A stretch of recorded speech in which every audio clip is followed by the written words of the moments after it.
All right, Simms, are you ready for my top five here? Yeah. I have top five quarterbacks who are slated to start, who won't be starting because of what I saw over the weekend. They won't be starting by week 7. Okay. Okay, I like it.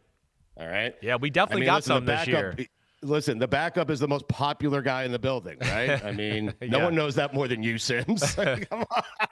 Depends how good of a backup you are, right? I've been such a good backup that I was like the most popular. And that's why I ended up taking Brad Johnson's job my second year in the NFL, only a year and a few games after they won the Super Bowl. That was when, I was the most popular backup. But post-spleen, I lost my spleen backup. Man, I feel like most of the locker room was like, man, I hope fucking guy doesn't get in the game.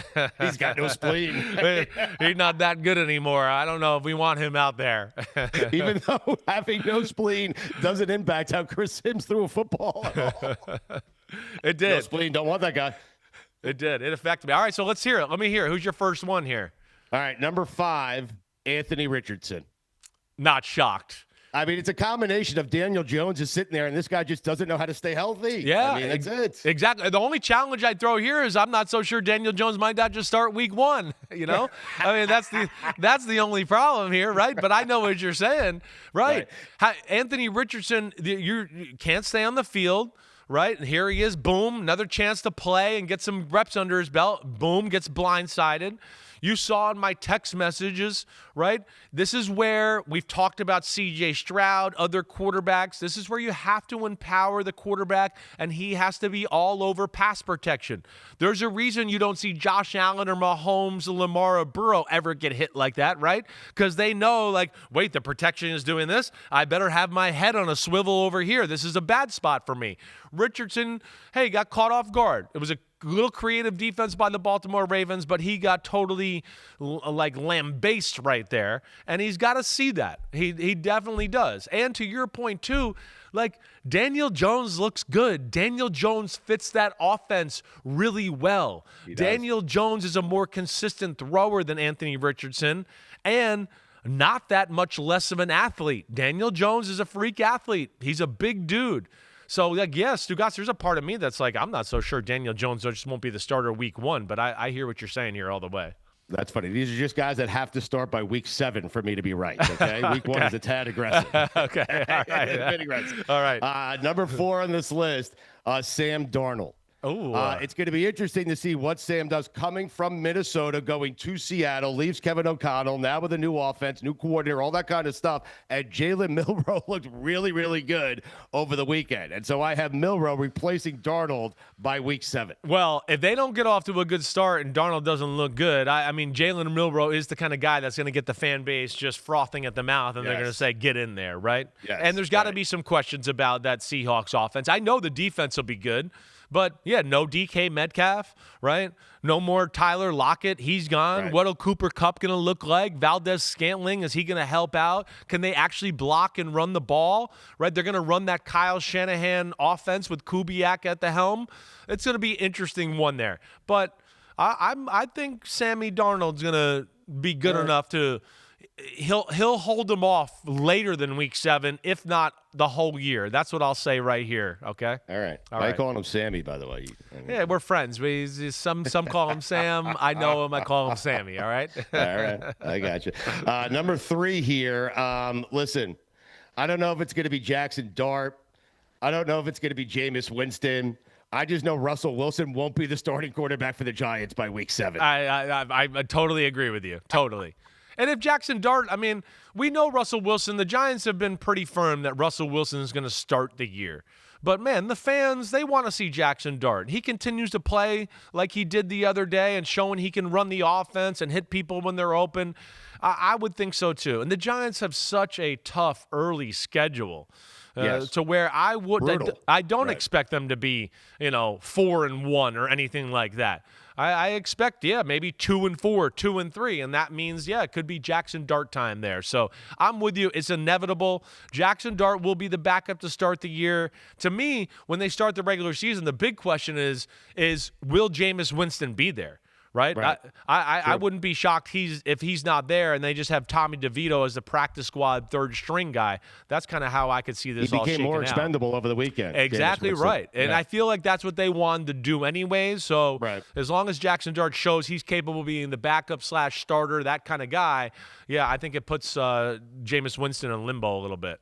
Cris, he has to be good. Jackson Dart has to be good. Can you, like, Joe Shane passed on Shedeur Sanders. Like, he has to be good. Well, not only like passed on Shedeur Sanders, traded up right into the first round to get him, gave away assets. So they're telling you they really, really believe in the guy.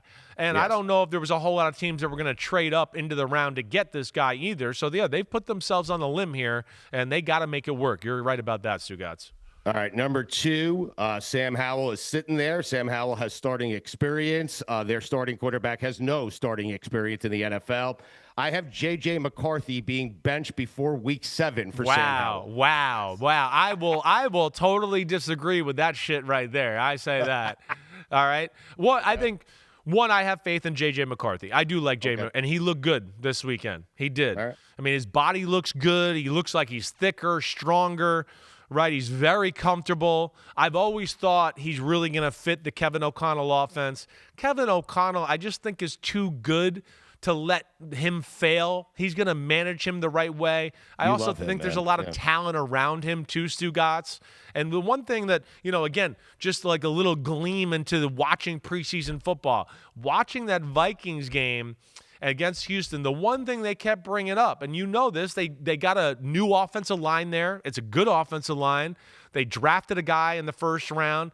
They're going to run the ball more this year. I think you're going to see a steady dose of Aaron Jones and Jordan Mason, not only because I think they know they have to if they want to go to the next level in the playoffs, but to help out their young quarterback who's basically a rookie. So that's the first one there that I will totally disagree with you on your top 5 here. All right. Well, number 1, I have a feeling you'll disagree with this one as well. Cris, you know why Nick Mullins chose the Jacksonville Jaguars? I knew you were going to go here. Because Trevor Lawrence is their starting quarterback, and Nick Mullins only goes to places where he knows he's going to get a couple of starts, okay? And so I have Trevor Lawrence. I totally made that up, by the way. I have Trevor Lawrence being benched, okay, by Week 7, and Nick Mullins replacing him. Have we come full circle in life, right? I mean, your and I's relationship started because I used to say a Jacksonville quarterback and Blake Bortles was the 70th best quarterback in football. And now you're saying Trevor Lawrence is no damn good, and we've switched reversals, and I'm like, wait, why? Well, come on. So we've come full circle in our friendship here. We have, yeah. Like, I get what you're saying. I do. Oh, he's terrible. And if things fall apart and we get to, Week 10 and whatever, I don't expect it. I don't. Right. But Nick Mullins is one of those popular backups that fan bases get behind, right? He definitely is. And he can always look good in the preseason and do all that. But, we've seen enough in the regular season that it's not that special. Liam Cohn was brought there because of Trevor Lawrence. They first pick, ton of money. Like you said before, he hasn't lived up to expectations. That's one where if it did happen, I'd have a hard time thinking it happens Week 7 or before, right?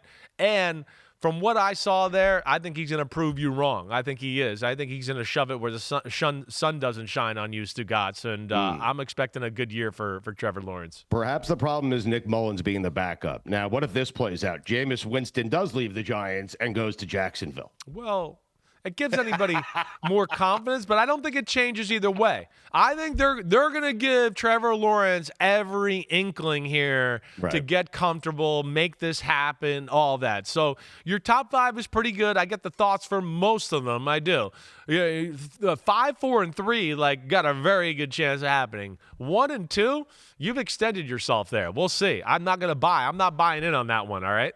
I was tempted to go Mahomes, to be honest with you. Yeah, that would have been good. I'm telling you, tough schedule, and Gardner Minshew, the most popular backup in the NFL, is sitting right there. Yo, homies, what's up? Thanks for watching Cris Simms Unbuttoned. And just because the weather's warm, doesn't mean football ain't still on our brains right here. We are still working, so smash that subscribe button. We got all the training camp news, preseason news, everything up until kickoff night. Thanks for watching. And again, remember to hit that subscribe button. Peace out, homies.